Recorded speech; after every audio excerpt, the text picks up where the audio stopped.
Hey everyone, and welcome to another GameXplain discussion. I'm your host, Derek Bittner, and I'm joined today by Ash Paulson and Rogers Base to discuss the new information shown at E3 2018 for Pokemon Let's Go Pikachu and Eevee. So let's get started.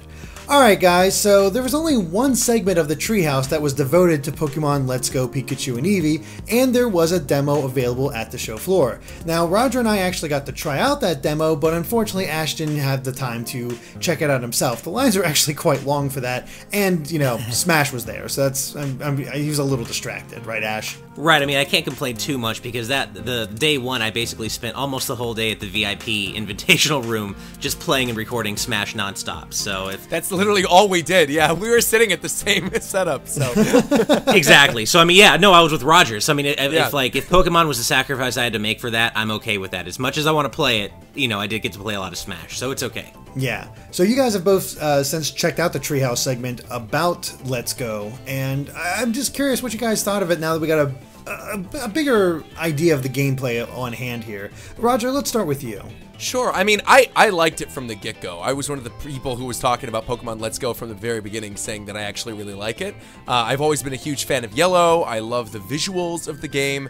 And yeah, even though the demo just sort of took us through Viridian Forest and the Treehouse Live segment only showed like really early portions of the game, I already know that based on what I'm seeing, I'm going to really enjoy this game. Just as like a nostalgia boost to go back to all the things that I remember when I was a kid and now to see all of these things in HD. And it seems like they're taking a lot from the anime now too, and I guess we'll get into that in a little bit. But there seem to be like a lot of tie-ins to the original anime series, which makes it all the more exciting for me too. I feel much the same way. I always kind of was into what this is going for. I mean, there are certain parts of it I didn't like as much, and that's still true today. Like, watching the Treehouse segment, there's so many parts of this that I'm really excited about. Like, I'm watching it and I'm looking at the really gorgeous visuals and the way you can ride Onix and the way it just brings the world of Pokemon to life in the way that I had always imagined when I was playing the Game Boy games as a kid, and I love that about it. But I can't get past the Go-style wild Pokemon battles. I mean, I can in the sense that I'm still going to play this game for sure, there's no doubt about it. But, man, I love what I'm seeing of the trainer battles and, like, of the gym, well, we didn't actually see the gym leader battle, but what I can assume they're like. The PvP battles, I'm so into that, but I don't like those Go-style wild Pokemon battles. That's the only thing I'm really stuck on, but I'm really liking what I'm seeing otherwise. Yeah, let's get into the actual capturing mechanics, because that is obviously the biggest change. The fact that you throw Pokeballs, you don't have to do any battles at all, you just toss a Pokeball and it is pretty much treated exactly like Go. Granted, you can actually buy Pokeballs within the game, and for the demo purposes itself, they load you up with Pokeballs. You are never going to run out of Pokeballs in that demo. It is ridiculous. Honestly, that kind of colored the demo for me. They made it so easy. That it was they had you had a full party of Pokemon. You had all these Pokeballs. It actually made it really difficult for me to get a firm grasp on what the game's going to be like. Like, how difficult is this game going to be? And granted, I'm not expecting a high difficulty curve or anything like that, but I would like to have at least some kind of challenge with a lot of these, or with some aspects. And that's the biggest concern I have, is that there's just not going to be any kind of challenge whatsoever, even more so than the more recent Pokemon games, which aren't that hard in the grand scheme of things. Granted, again, this is meant to be for a wider audience, so you don't want to have it be too difficult, but I think that there needs to be something stimulating there, at least, especially for the battles. Yeah, and I mean, I got a couple things to say on that. One is, I don't think by Viridian Forest players are going to have like a Charmander, Squirtle, Bulbasaur, Eevee, Pikachu, and Eevee, Meowth on their team. I almost said Eevee twice, but there was a Meowth in the party that was in the demo as well. So I think that'll already immediately be taken out of it. And I also don't think we're going to have Game Shark 999 Pokeballs in the original game as well. Yeah, no. So once it actually comes out, I do think it'll be a little more challenging, but at the same time, I mean, this is meant to introduce players to the game who maybe haven't played in a really long time or who are brand new to the series. And I can only speak for my own experience, but when I was at the media booth playing the game, my girlfriend was with me. and she loves Pokemon, but she's only really played Sun and Moon and the original games. And much like how I broke down crying during my live reaction to Smash Bros. Ultimate, when she saw Bulbasaur walking outside of his Pokeball, she definitely choked up a little bit. So it was really cool to see actually like all the original starters that were there and being able to take them out of their Pokeballs for the purposes of the demo and being able to see what they look like in HD too. So that much I actually really liked in the demo.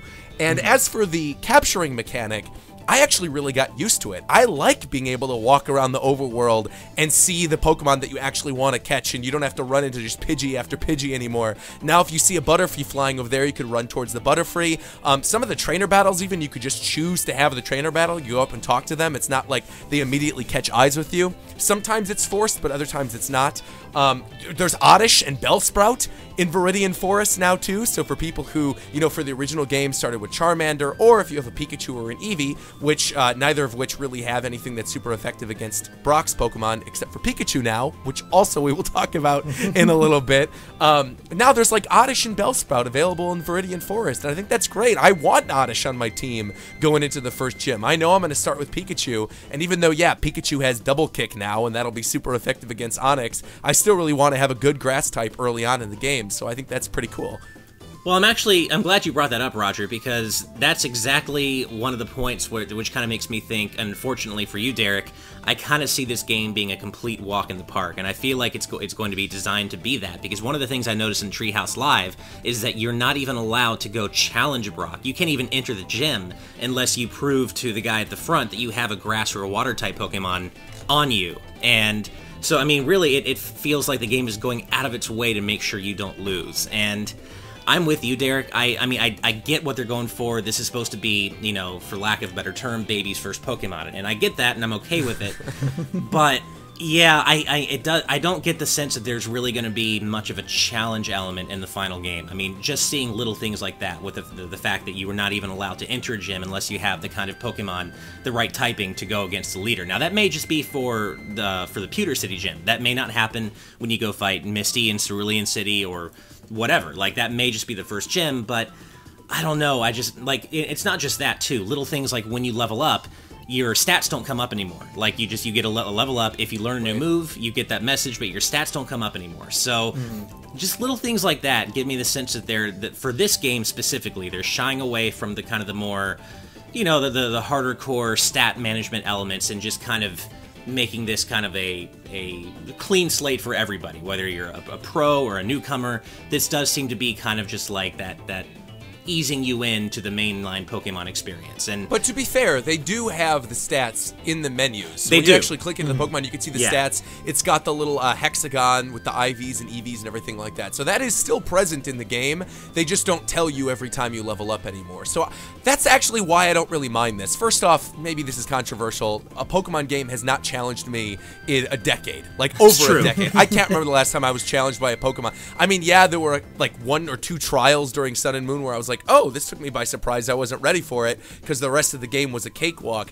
But ultimately, I feel like it's going to be the same way with this. Like, I'm not going into this for the challenge. And if you really do want a challenge, if you're a player who wants to go through this and, you want to have a little more difficult of a time, you don't have to catch Oddish. You could walk right past him. And if you have to catch him for purposes of the gym, then that's fine. You can just, like, leave him in your party. You don't actually have to use him. And obviously, this is a huge trend with Pokemon YouTubers, is Nuzlocke runs of games, right? That's like one of the most popular things are Nuzlocke runs. So if you really want to and play through Let's Go, you could just do a Nuzlocke run of Let's Go on your first try. No, and that's you're so right. The only time I can think of that I've been challenged in a Pokemon game in the last decade actually was Sun and Moon when I fought the Toto Mimikyu, because the rest of the game had been so easy up to that point, and then you fight that and it's like, whoa, okay, this is actually giving me some trouble. But no, I know what you mean. I've never gone into Pokemon games for the challenge, and looking at what we've seen of Let's Go Pikachu and Eevee, that's certainly not, that's not going to change with this game either. It's more of a perception thing. I was just going to say, curiously, do we know if you could turn off Experience All? Because I know that everybody gets experience from catching Pokemon now, but I don't know if that's something you could turn off, because I know you can do that in Sun and Moon. Yeah, I'm not sure about that one. Yeah, I mean, I noticed that too, because like one of the things I noticed before I even saw that you got the experience share message was that experience was being shared across the whole party. So at first I thought it was just default, and one of the things that was making it more streamlined. But the fact that the game actually does mention it by name after battles in the Treehouse Live makes me think that it is an item that you get and it can be turned off. I have a feeling that it was just given to you and was defaulted to on for that demo because, again, they gave you 999 Pokeballs too. Right. So I think they were just trying to make it as easy and as streamlined as possible for the demo purposes. Yeah, it makes sense. Now, going back to Brock, what confuses me about him is that, you know, he does the whole thing about requiring a water or a grass type Pokemon. Okay, great. That you want to teach players how to do that. It's actually kind of funny they're talking about weaknesses and making sure you know what the weakness is. But unlike Sun and Moon, I'm not sure if it was Ultra Sun and Ultra Moon, but both those games, there's not an indication on the menu at all saying, hey, this Pokemon is weak to this, or this move is super effective against this Pokemon. That kind of thing. That hand-holding aspect from Sun and Moon is not in this game, where it honestly makes more sense to have it if it is baby's first Pokemon. Now, granted, again, like I said, it's not a bad thing to like say, hey, by the way, you might want a grass or water type to help out with Brock. In fact, we're going to make you have it, that way you're ready for it. But to do that, and also give both Pikachu and Eevee, because when I played the demo as Eevee with Eevee, Roger, Eevee learned Double Kick as well. So both Pikachu and Eevee learned Double Kick. What is the point of teaching them Double Kick when you don't, like, when you need to have a grass or water type with you? That's that weird design mentality there. Like, they're making sure, like, so many barriers in place to make sure that people are not going to have trouble with that first battle with Brock. That does kind of get me hyped, though, because I'm wondering if other Pokemon are going to be able to learn new moves now, too, that they couldn't learn before.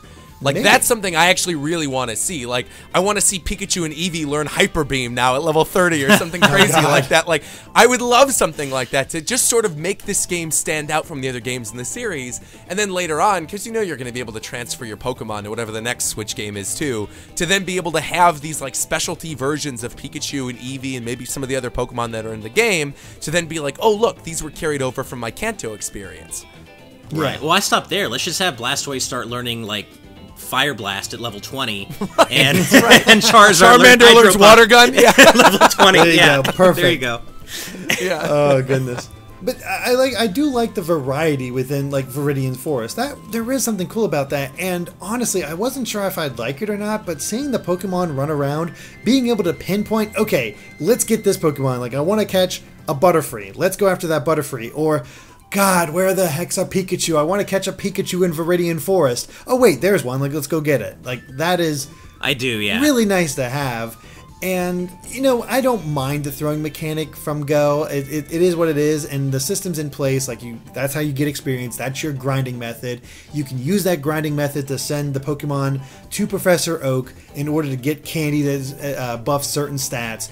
Like, I like that there's systems in place to reward you for all these different aspects. So I don't mind those ideas so much. And hey, the fact that there's new scenarios, like this weird side quest in Pewter City where somebody wants to visit the museum, but their Slowpoke doesn't want to go anywhere, so you just end up watching Slowpoke for them and get a big pearl. Yeah. It's silly. It's a huge reward for just doing that, but I don't know, there's something appealing about it, you know, the fact that, by the way, here's Slowpoke. He's still as weird as ever. See, I really love that they're emphasizing sort of the characteristics of these Pokemon that were present in the anime, and even small things like how the gyms have audiences now.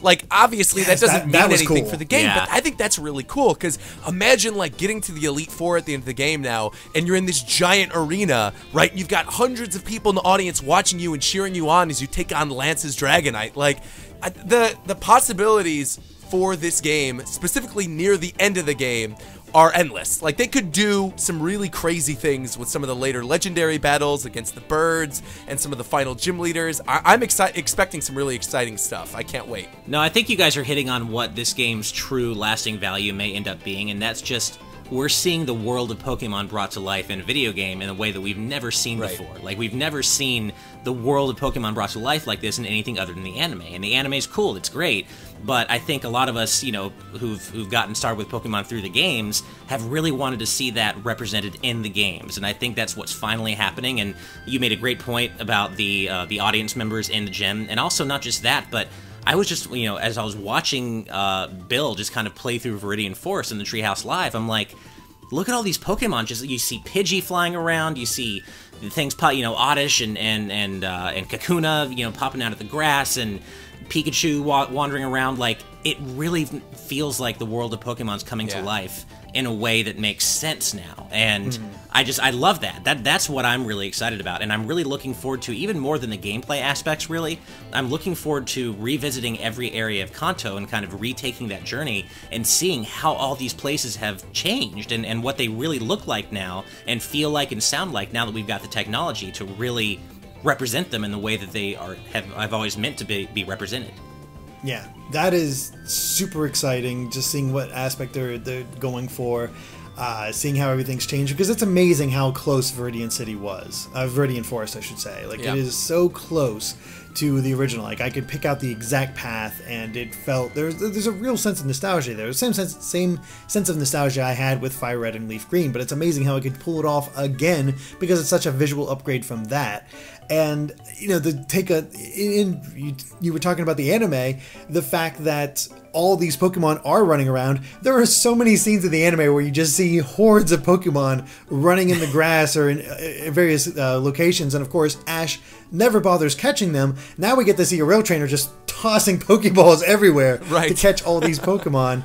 It feels kind of appropriate in that way. Hey, I take offense. I would have caught all of them, thank you very much. Yeah, don't lump in that Ash Ketchum dude with me, all right? Although speaking of Bill, there is aspects about this. Again, we have to wait and see. Like, we know that it doesn't seem like the bicycle returns, because the cycling path is completely gone. It's been redesigned. It is...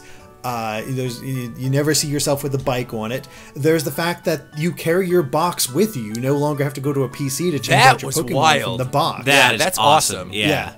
But that also has a repercussion of, well, what happens to Bill? Well, Bill could still develop the box that you carry with you. I'm sure there's like some type of technology or something. Yeah.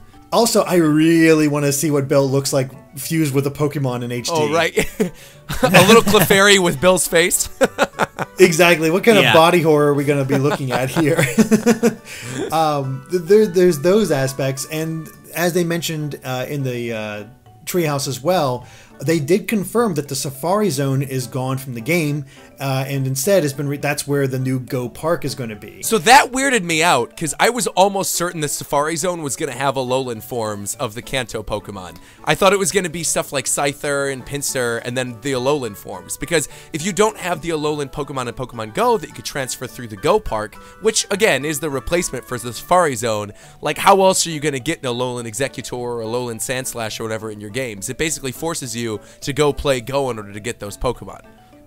Yeah, and that's pretty much what it seems to be, because they did say that, you know, you can transfer your Alolan forms into Go Park along with any Kanto Pokemon you caught, other than Mew. And that fixes one of my big concerns, too. Because I was wondering, like, okay, if I already have all these Pokemon in Pokemon Go, if I could just right away transfer all these Pokemon in, I've got Moltres and Alolan Executors that have like 3,000 CP, and you're telling me I could just bring them into the game? So knowing that you have to wait until you get to, what is it, Fuchsia City, where the Safari Zone used to be? Fuchsia City. Then that's fine. That's actually totally okay with me. Yeah, and yeah, you talk about 3,000 CP, that's going to be a high-level Pokemon. That's going to be really tough to catch. Yeah.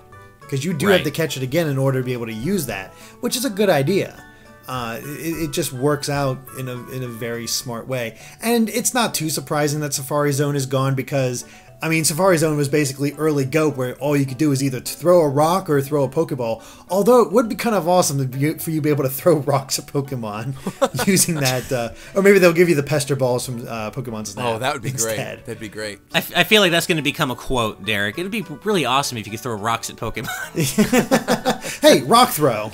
There you go. That's true. So, there you go. know, just in general, talking about the Safari Zone and the Go Park, and you know, the fact that if you transfer high CP Pokemon, they're going to be higher level in Go, it'd be harder to catch. I do wonder just how the balancing is going to be handled in terms of the challenge of catching Pokemon, just because, you know, like there's a certain challenge element originally where you have to whittle down their HP, hit them with status effects, and, you know, even then hope you have enough Ultra Balls, Great Balls, whatever to get the job done. Now that it's being streamlined, and really, it seems to me that the only limiting factor is how much money you have to buy as many balls as you need to just keep throwing them. I wonder how if there's going to be any other sort of counterbalancing element to the challenge of catching Pokemon and filling out your Pokédex. Go kind of fixes that because, like, sometimes you'll run into, like, erratic Pokemon that'll be running all over the place, or they'll try to attack while you're trying to throw. So I think they might just implement that with some of the higher level Pokemon later on in the game, where if you're up against, like, a Scyther or something, he's going to knock the Pokeball back at you or, like, be flying all over the screen. In fact, that was even in the demo for Let's Go Pikachu at E3, the Butterfree in Viridian Forest. I don't know if it was Beedrill in the Eevee version, but it was Butterfree in the Pikachu version. And he was like flying all over the screen. It was really hard to actually get a lock on him because you had to throw it, and then if you ended up like waiting and trying to pull out the right Pokeball to throw at him or throwing a berry or whatever, he's already going to be on the other side of the screen at that point. So I do think they're already starting to implement a little bit of that, and I'm actually okay with that, especially after playing through with the Pokeball Plus. I actually think I'm going to really enjoy this, like laying back on my couch, just holding the Pokeball, controlling with the control stick on it, pressing the button on the top, and then tossing the Pokeball when I need to catch a Pokemon. It feels like a streamlined experience, but there still is a little bit of a challenge aspect there. And I think, again, the fun for me with this game is going to be revisiting all these areas in HD again, and not necessarily going to be the challenge of actually capturing the Pokemon or even the battles themselves. And there might be more challenge than we think, because even early on, like the trying to catch Kakuna or Metapod, they already have the yellow circle around them, like right off the bat. Like it does not take long for it to become a little bit more challenging. Now, granted, you have berries and everything else that you can use to increase your chances, but it would not surprise me if catching is a little bit trickier in this game than it is in Go. Yeah, and the final version obviously doesn't, we're not going to have like 999 Pokeballs. So think back to like when you got those first 5 Pokeballs from Professor Oak, or you went to the Pokemart, and then you go into Viridian Forest, and now you have all of these Pokemon at your disposal. You can go to whichever Pokemon you want. But if you waste those 5 Pokeballs, there's no, like, then you're just going to be stuck. Then you're just going to have Pikachu sitting there with Double Kick, and that's going to be your only Pokemon. So I do think there will be like a risk reward. Yeah, you can go up against the Caterpie and basically catch it really early on with the Pokeball, basically guaranteed that you're going to have a Pokemon, and then you could raise it up to be the Butterfree. Or you could just go straight for the Butterfree or the Pidgeotto and maybe risk your Pokeballs, and then if you end up not catching them, well, what are you going to do? You have to battle trainers with Pikachu, raise up your levels, go back to Viridian City, buy some more Pokeballs, and then end up, you know, swallowing your pride and catching some of the Oddish or Bellsprout or whatever. The economy of this game is going to be really interesting because you know, you still get money from trainers, but you know, you defeat a trainer, you can also get Pokeballs that'll offer up items. Same with berries from catching wild Pokemon. Like, you do get items for a lot of your victories now, but again, helping out the woman with the Slowpoke, immediately get a big pearl. That gets you plenty of cash in order to buy up a ton of Pokeballs. So it seems like they're going to have ways for you to definitely have a lot of Pokeballs on hand at all times in order to continually catch Pokemon, because that is basically your grinding in this game as far as training up your Pokemon if you so desire. Now, actually, I have a question for you guys. Something that has not become apparent to me watching the footage so far. I'm wondering what specific purpose does tall grass serve anymore? Because I've seen Pokemon flying and running around well outside of the tall grass, which makes sense, of course, given that the world is their natural habitat. So, what specifically does tall grass mean anymore? I actually don't know. Do we know? I really don't know. Okay, I want to make sure it wasn't just me. I'm like, huh, okay, cool. My guess is that's where they spawn from. So if there's no tall grass, they won't spawn into the world and then wander around, because I always, like, doing the analysis, and granted, I didn't get to see this example a lot, but the Pokemon always spawned from the cave, inside the cave, or within the grass itself. So if you catch everything, that might be explain like where the next one's going to come. That'd be my best guess. Otherwise, it's just nostalgia. It's going to be interesting to see how the world works, though, when you get to something like Pokemon Tower, where then you've got like Ghastlies and Haunters flying around all over the place while you're trying to have trainer battles and things. I think that'll be kind of neat. Yeah, even just surfing. In general, just thinking of that, surfing. like Lavender Town. Yeah. Oh my god, how are they going to do Lavender Town in Let's Go? I can't wait. Dude, I can't wait to see Lickitung with Mr. Fuji. I can't wait, man. The earlier I can get Lickitung in the game, the better. Yeah. Perfect. There is one aspect that we haven't really mentioned on yet, and that is the Treehouse demo did show off the new rival in this game. And he already sucks. I'm sorry. Yeah. Like, that was the big fear as soon as we saw that the trainers are different. It's like, I was like, I'll be shocked if we get a Gary in this or a Blue. And this person, of course, immediately just reminds me of Hal. It's like, here you go, here's some potions. And they talk about how he gets scared about things. It's like, oh god, this rival is so lame. Yeah, and that's the thing. Like when we were talking earlier about how how great it is that this game seems like is going to really bring the world of Pokemon to life through the games. I was thinking about how much better it would be if this was maybe just a straight remake or whatever, in the sense that you were playing as Ash or Red, where you had to fight Gary/Blue or any rival that you just hate, who's such a jerk to you the whole time, because, when you get to the Elite Four and the champion battles, there's going to be a massive audience, and they're really going to capture the feeling of being in that Pokemon League final battle. And I want that married to beating the tar out of Gary because he's such a dickhead. And you got Trace here who's just like, oh, I bought you some extra Pokeballs just to make sure you had some help, and why? I mean, so long as he doesn't talk about Malasadas every time you talk to him, I think it's going to be all right. Like, Lord have mercy, Hal was one of the worst rivals in the history of the Pokemon series. It's like, all right, dude, I don't care about your donuts, all right? Just, like, leave me be. And then in Ultra Sun, Ultra Moon, spoiler alert, when he becomes the new champion, it's like, come on, man. Kukui was such a great final champion, and then they replace it with, like, this boring battle with Hal. Ugh. So, yeah, I would be bummed if Trace is actually the champion at the ending, but who knows? Maybe it'll throw us for a loop and you think it's going to be Trace, and then Blue ends up coming in and smacks him across the face. He's like, all right, smell you later, Trace. I'm the real champion. And then you have to beat the crap out of Blue.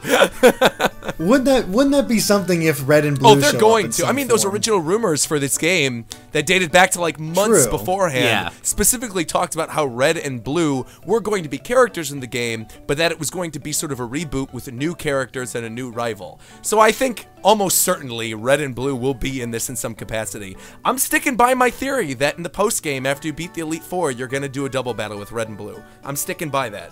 That's what I'm thinking will happen. I like that. Either that, or how cool would it be if Trace isn't, the final battle, and like kind of like what you were saying, Derek, Ash and Gary or Red and Blue are like co-champions now. Maybe they've set aside their differences and they're like co-champions and they just take on all comers. I'm also curious, how cool would have that they be? said like where in the timeline this lands? I know the Pokemon timeline's fuzzy now with all the dimension twisting nonsense, but nothing. I'm curious if maybe Trace is like Gary's kid or something like that, or Red's kid, or your Red's kid. I mean, it completely depends on the design of Red and Blue when we see them. Everyone is Sora. There's your answer. There you go. Yeah. Oh goodness! Again, just little details. Like we did see when they went into the Pokemon Center, you could see the map, and I took a quick look at it, and it's the exact same Kanto. Like I looked, and there's no new areas whatsoever in it. So we are basically going to be exploring the same thing. I'm not even sure if the Savai Islands are in there. I do kind of wish, like, and I get why they wouldn't do this because they want to, keep the integrity of the original world design. But I know Andre likes this too when you revisit a game and there's like some new area built into something that looked like it could have had something the first time around, and it kind of gives you that sense that, oh man, this was always there, even though we just didn't know it before. And I kind of wish they would take this opportunity, I guess just because of all the urban legends and all the rumors that always swirled around Pokemon Red and Blue as a kid. It would be kind of cool if they played with that and like maybe just did like one new area that was like that is attached to something that we've known all along, and that could just be like, oh man, that was there all along, but now you can explore it, something like that. How funny would it be if you go into Bill's laboratory and then one of the things in the background is like a computer screen with missing no on it? That would be sick. That would be awesome. Yeah, that would be awesome. So good.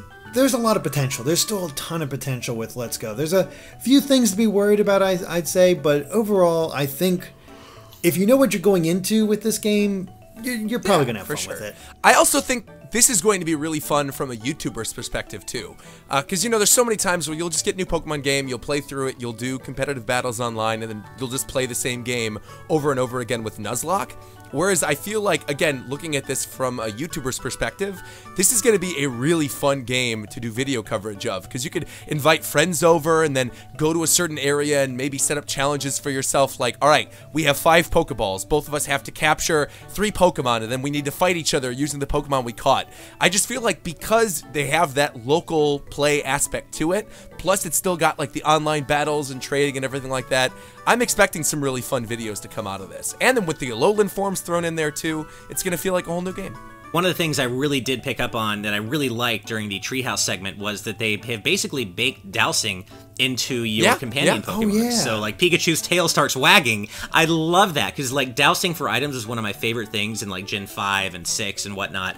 And I love that they have brought that back without the need for an actual dowsing item, and they just have it, okay, well, your companion Pokemon's tail is going to start wagging, and that's a brilliant way to... I gotta say, too, after that Smash Brothers demo, I am hoping that one of the costumes we could dress Pikachu up in is Pika Libre.